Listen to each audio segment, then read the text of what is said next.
Dans cette vidéo, nous allons voir ensemble comment migrer notre site web local à un site web en ligne. Pour avoir un site web en ligne, normalement, nous devons acheter un nom de domaine et un espace d'hébergement acheté à partir d'une société d'hébergement web. Mais dans notre cas, nous allons utiliser un service gratuit qui permet aux développeurs de développer leur site web en ligne. Mais bien sûr, le plan gratuit impose des limites. Il ne peut pas être utilisé tous les jours, donc juste une période d'essai. En plus, l'utilisation journalière de l'application ne doit pas dépasser normalement 2 heures. Pour migrer notre site web local ou un site web en ligne, nous devons commencer par créer un backup de notre site web local. Donc, dans la section d'extension, cliquez sur Ajouter. Et ici, dans la zone de recherche, on va rechercher le mot All-in-One. Par la suite, on va utiliser ce plugin qui est le All-in-One WordPress Migration. On va installer ce plugin. Ça va prendre quelques minutes. Puis, on va l'activer. Maintenant, après l'activation du plugin, nous aurons donc cette section, donc le All-in-One WordPress Migration. On va cliquer là-dessus. Puis, dans l'interface de gestion de ce plugin, on va exporter notre site web. On peut utiliser, par exemple, exporter vers un fichier. Cette option, normalement, est gratuite. On peut exporter vers un fichier. Comme vous voyez maintenant, notre plugin est en train d'archiver le contenu du site web. Ceci va prendre quelques minutes. Tout dépend de votre machine et la taille de votre site web. Le site web est maintenant bien archivé, donc nous avons besoin juste de télécharger donc le fichier de sauvegarde. On va cliquer sur ce lien de téléchargement. Voilà. La sauvegarde est en train d'être téléchargée. Ceci ne doit pas être donc très long puisque le site web est en local. Très bien. Donc nous avons normalement maintenant terminé l'archivage du site web. Voilà, donc dans le dossier de téléchargement, nous avons ce fichier qui est donc d'une taille de 100 mégas qui contient l'archive de tout notre site web. Après la création de sauvegarde, nous devons ouvrir le navigateur, puis basculer vers le site web codeanywhere.com ici. Si vous n'avez pas de compte dans ce site web, vous devez juste créer un nouveau compte. Et si vous avez un ancien compte, vous devez créer un nouveau compte avec une nouvelle adresse mail, car l'utilisation de ce site web ne va pas dépasser 7 jours, dans le mode gratuit bien sûr. Sinon, vous devez passer au mode payant. Pour moi, je viens juste de créer un compte, donc je vais entrer dans le site web. Sinon, vous devez cliquer sur Sign Up ici et créer votre propre compte. Donc, je vais m'authentifier avec Google. Et maintenant, donc, je vais utiliser mon compte avec cette adresse email. Après la connexion, vous aurez donc le Connection Wizard ouvert automatiquement. Ici, dans la zone de recherche, il suffit de taper WordPress. Et vous aurez deux choix, soit WordPress dans l'environnement Ubuntu 16 ou CentOS 7.2. Donc personnellement, je préfère Ubuntu, donc car c'est plus simple à utiliser. Donc je vais créer un container qui contient WordPress tout prêt dans l'environnement Ubuntu. Avant de créer ce container, je vais taper ici son nom, par exemple mon or my store. Voilà, je vais créer maintenant le container. Ça va prendre quelques minutes. Voilà, à cet instant, notre container est bien créé. Donc, nous avons besoin juste de lancer l'installation de WordPress. Comme vous voyez ici, on a l'accès à PHPMyAdmin pour gérer la base de données à partir de ce lien. Pour visiter notre site web en ligne, il suffit de cliquer sur ce lien.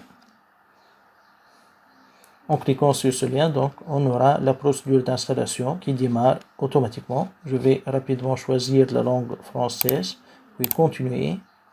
Ici, vous devez taper le titre de votre site, par exemple, Belhassen Store.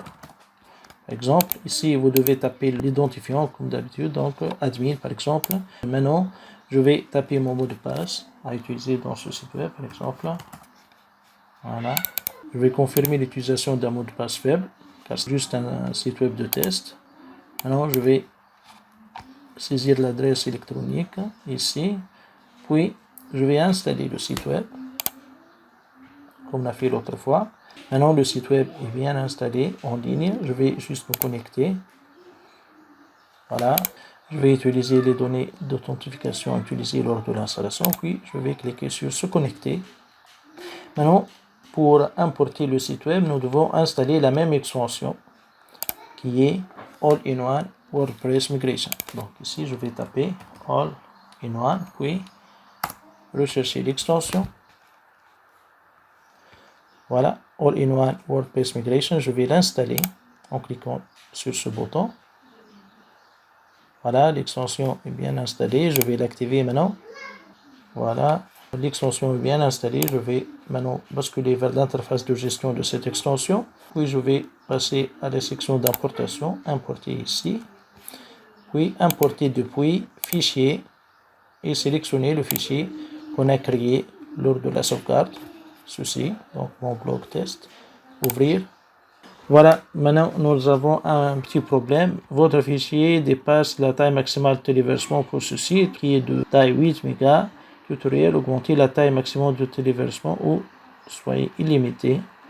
Donc je vais voir comment on peut augmenter la taille maximale de téléversement.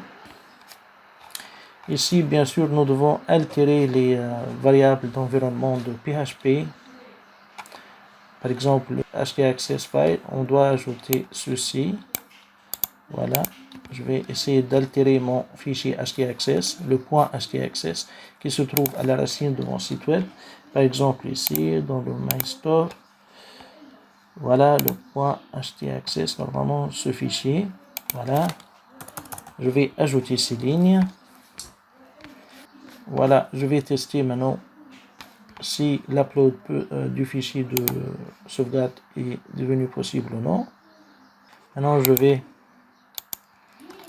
donc rafraîchir mon site web en ligne dans la section d'importation, puis importer depuis fichier. Et je vais cliquer sur mon blog.test, ouvrir.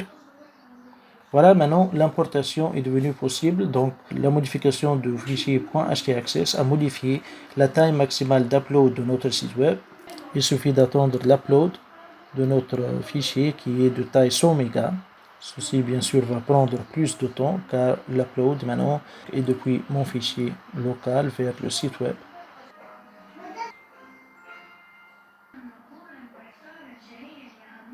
À cet instant, l'importation du fichier est finie.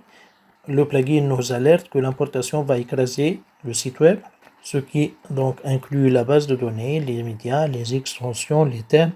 On doit s'assurer que nous avons une sauvegarde donc avant de passer à l'étape suivante. Bien sûr, dans notre cas, le site web ne contient rien, donc on n'a pas donc besoin de faire une sauvegarde. Je vais poursuivre l'importation du fichier et l'installation du site web. Donc le site web est bien importé maintenant, comme vous voyez. Donc nous avons fini l'importation du site web. Maintenant nous allons vérifier que le site web est bien importé en passant à la partie front-end du site web.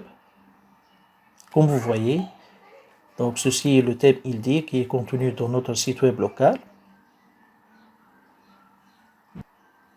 Voilà notre magasin qui est installé en local et maintenant devenu en ligne. Tous les fichiers de notre site web qui sont créés en local, donc ils sont devenus en ligne maintenant.